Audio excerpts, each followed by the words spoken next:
que migrar del occidente boliviano al oriente boliviano, producto de una revolución agraria en los años 50, que en el occidente fragmenta la tierra de tal manera que las siguientes generaciones prácticamente no es que tenían minifundio, tenían en lo que en Bolivia le llamamos surcofundio, porque es un surco. Y esa división y fragmentación de la tierra los había dejado sin tierra en la práctica. Entonces tienen que migrar hacia el oriente, hacia Santa Cruz, sobre todo hacia Santa Cruz, pero también Beni, Pando. Imagínense, campesinos llamándose colonizadores, qué locura, ¿no?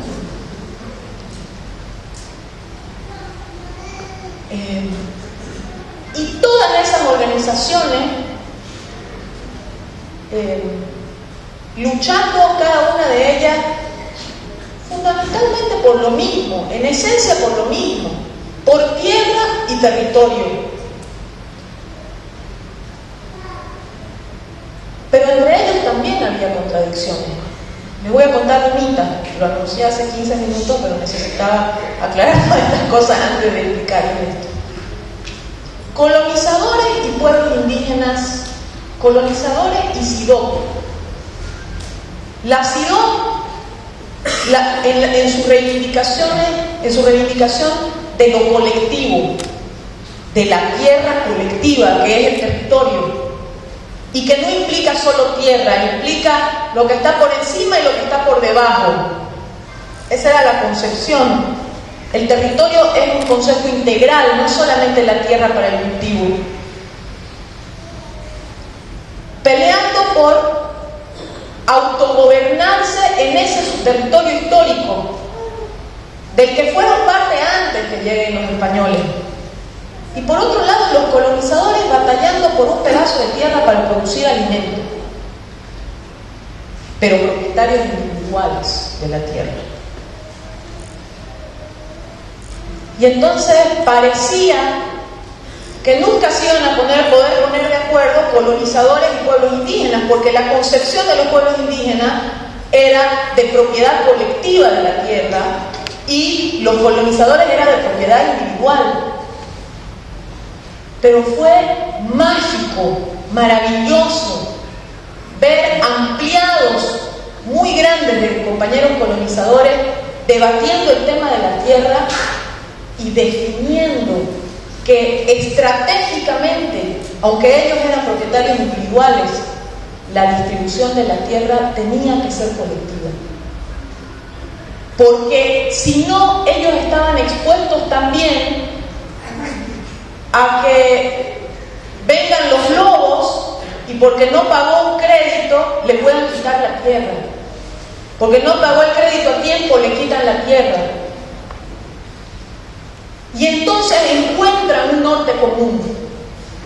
La distribución de la tierra tiene que ser colectiva, pero la construcción de ese punto común tomó muchos años, compañeros, de acumulación.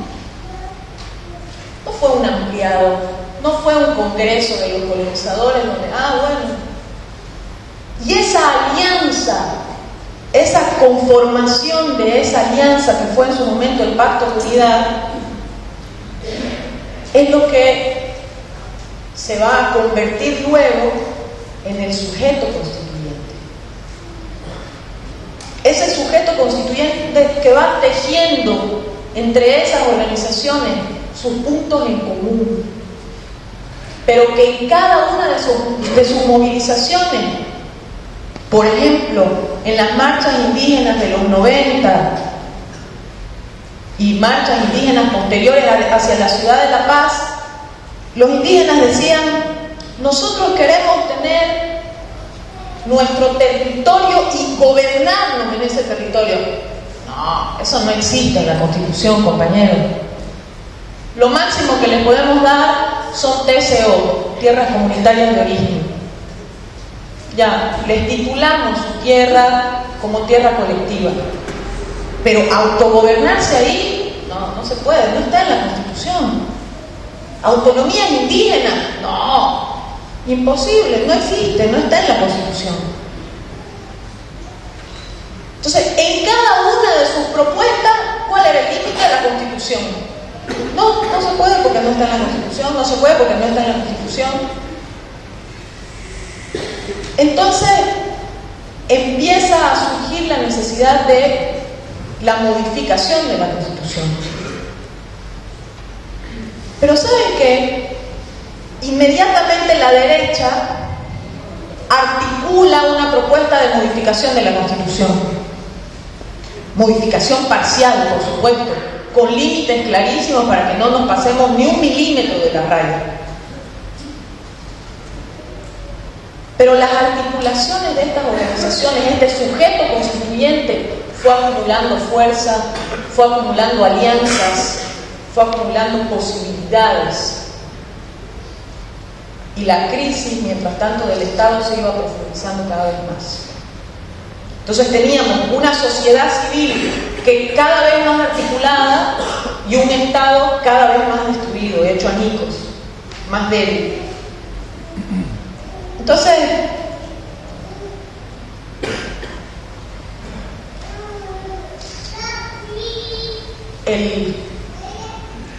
la lógica de la derecha siempre dice que en momentos de crisis su respuesta debe ser más dura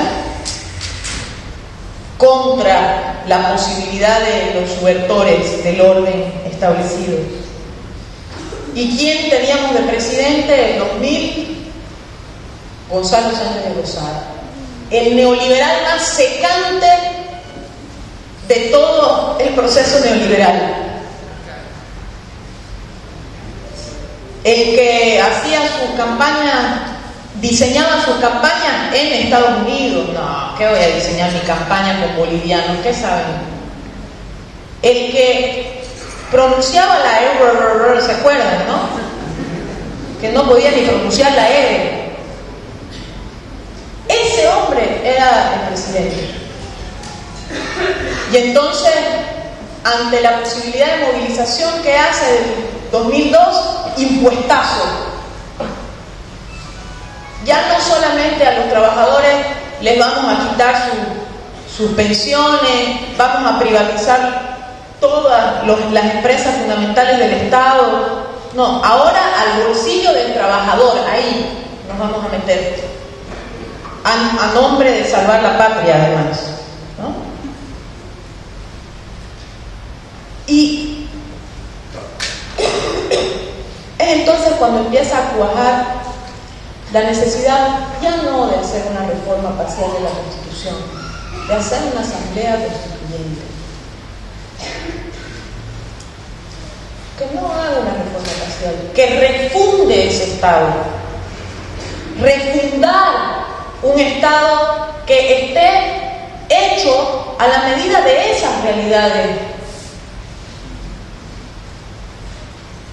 Y por eso no necesitamos una reforma en el Congreso de 3 artículos de la Constitución, necesitamos cambiar toda la Constitución.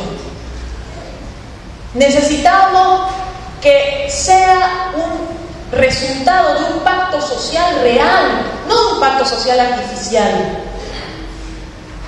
Una Constitución que reconozca a los pueblos indígenas, una Constitución que reconozca las formas de organización económica comunitaria, una Constitución que reconozca la justicia indígena originaria campesina que existía y venía aplicándose durante toda la historia de Bolivia en una forma de justicia en el que la conciliación entre partes es muy importante, no el juez que se pone por encima en pose de neutro a decirnos cuál es la verdad. Una justicia que funcionaba, que estaba ahí en las comunidades. Es decir, una constitución pues que corresponda a Bolivia, no a un país europeo. Y por eso va tomando fuerza este tema. Cuando cae Gonzalo Sánchez de Lozada, en todas las movilizaciones del año 2000, 2002, 2003, se va articulando una agenda que finalmente se llamó la Agenda de Octubre, que hablaba fundamentalmente de tres cosas: asamblea constituyente, nacionalización de los hidrocarburos e industrialización del país. Tres cosas. Claro, de cada uno de esos temas se desprendían a su vez 10 o 20 temas.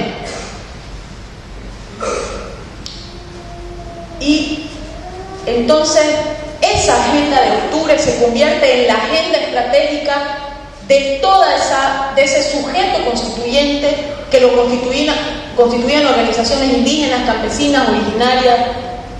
Y si ustedes revisan nuestra Constitución, no sé si han tenido oportunidad, hay un nombre que es kilométrico, llega de aquí hasta la pared más o menos, que es nuestro sujeto constituyente, que es pueblos indígenas, originarios, campesinos. Y es una sola palabra. Y ahí está el núcleo central de quién es el sujeto constituyente. No son palabras separadas, porque todos esos son lo mismo. Algunos los convirtieron en campesinos, a otros en colonizadores, y otros lograron mantenerse como pueblos indígenas y naciones originarias. Entonces, tenemos un nombre de este tamaño, ustedes lo van a ver repetido muchísimas veces en nuestra Constitución, que es nuestro sujeto constituyente. Pueblos indígenas y naciones originarias. También uno dice, bueno, pero ya dijiste, pueblo indígena es lo mismo que nación originaria. No. Es parte de la construcción cotidiana de la lucha, esas definiciones. No son hechos de azar. No son que a un teórico le gustó más decirle pueblo indígena y a otro le gustó más decirle nación originaria. No. En Bolivia, los pueblos indígenas de tierras bajas se llamaron a sí mismos pueblos indígenas. Y en el occidente se llamaron a sí mismos naciones originarias. Entonces no ponemos pueblos indígenas y naciones originarias porque sí en la nueva Constitución, sino porque cada uno se reconoce en cada palabra que está escrita ahí. No son conceptos teóricos lo que hay en nuestra Constitución ahora. Son conceptos producto de la lucha, del día a día, de la marcha.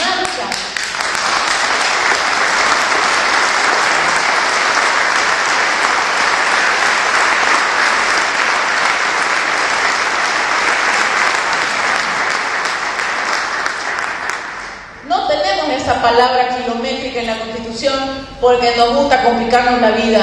No, porque esa fue la alianza estratégica que permitió esa Constitución. Es el sujeto constituyente que permitió la refundación de Bolivia. Bueno, en Bolivia todos queremos tener nuestro espacio también, entonces tenemos que estar todos. Y puede ser muy larga la palabra y muy compleja, pero para nosotros es lo que permite la cohesión, la unidad, y que construirlo en la práctica no es fácil, compañeros. Les decía, ese es el momento en el que empezamos a tener fuertemente la posibilidad de tener una asamblea constituyente, una nueva constitución. Y me alargué mucho en la introducción, creo que me va a quedar muy poco para explicar qué pasó en la constituyente.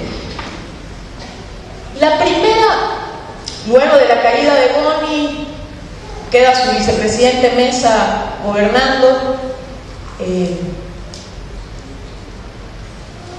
y vienen las elecciones, gana las elecciones el presidente Evo Morales. Nadie creía que eso era posible. No que Evo Morales gane las elecciones, pero que gane las elecciones con más del 50%, una locura.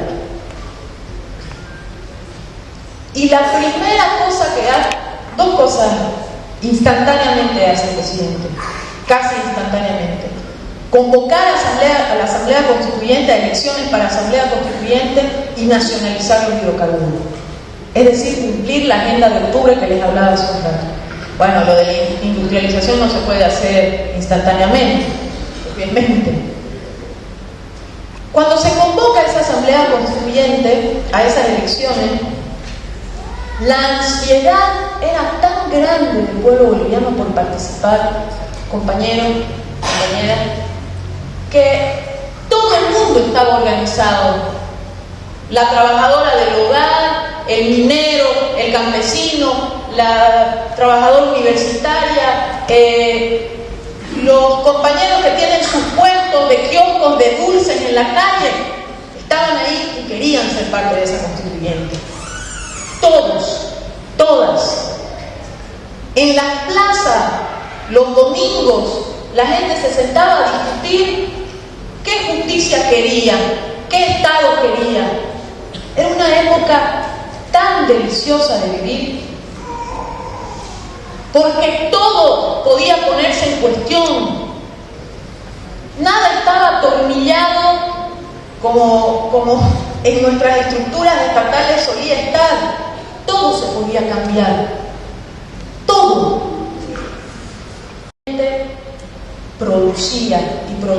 Producía conceptos nuevos, discutía, pero bueno, veíamos muchas veces, no teníamos palabras para nombrar las cosas.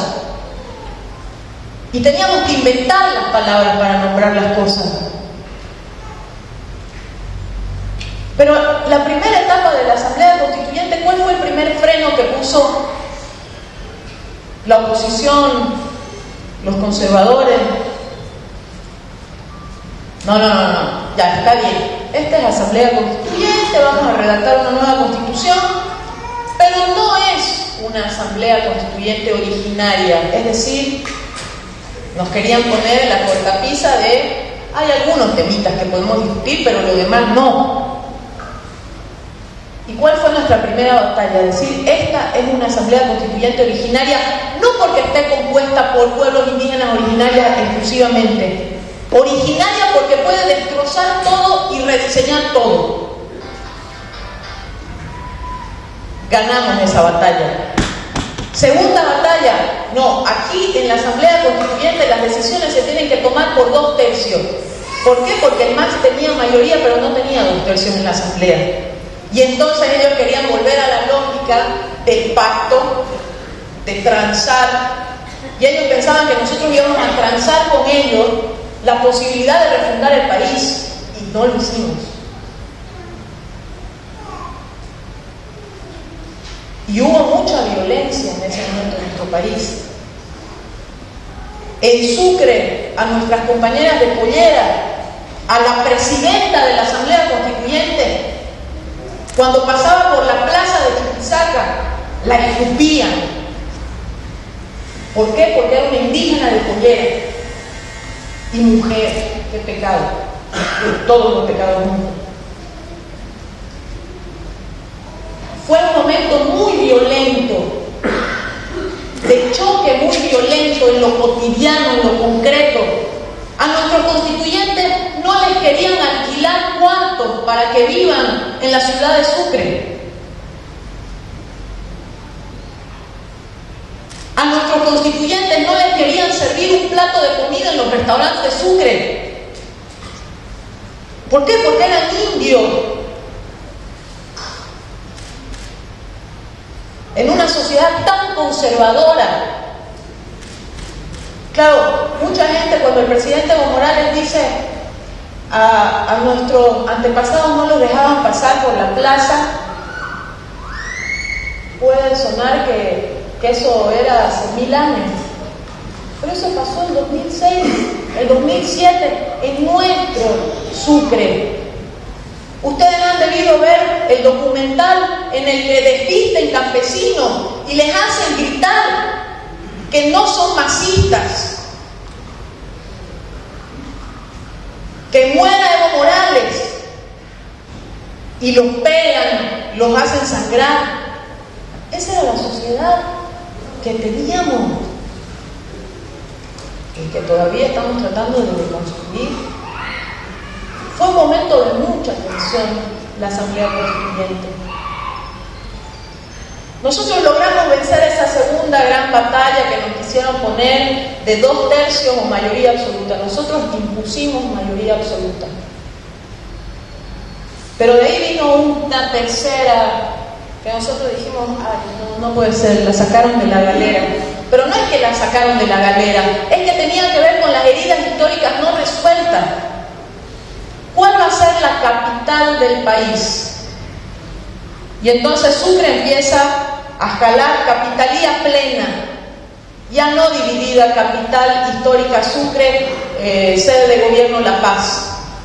Eso generó una guerra en nuestro país, con miles de muertos, en los que además los indígenas fueron estafados. Se peleó por federalismo y cuando se ganó la guerra se olvidaron del federalismo.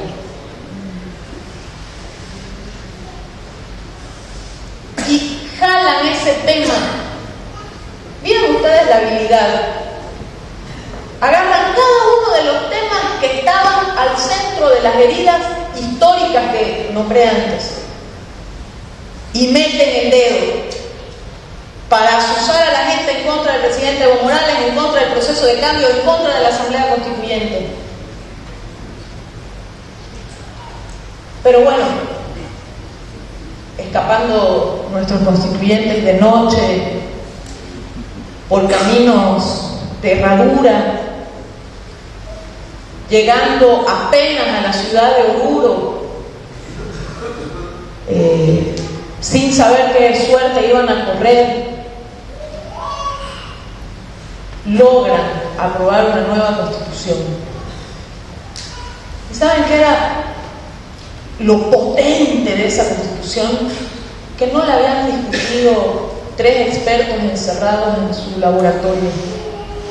La presidenta de la Comisión de Economía de la Constituyente era una mujer de pollera que ni siquiera había podido terminar el colegio, pero que tenía mucho que decir de economía comunitaria. Esa constitución es la que tenemos ahora. Es producto de un pacto donde no están todos, es verdad. Los enemigos no están tomados en cuenta.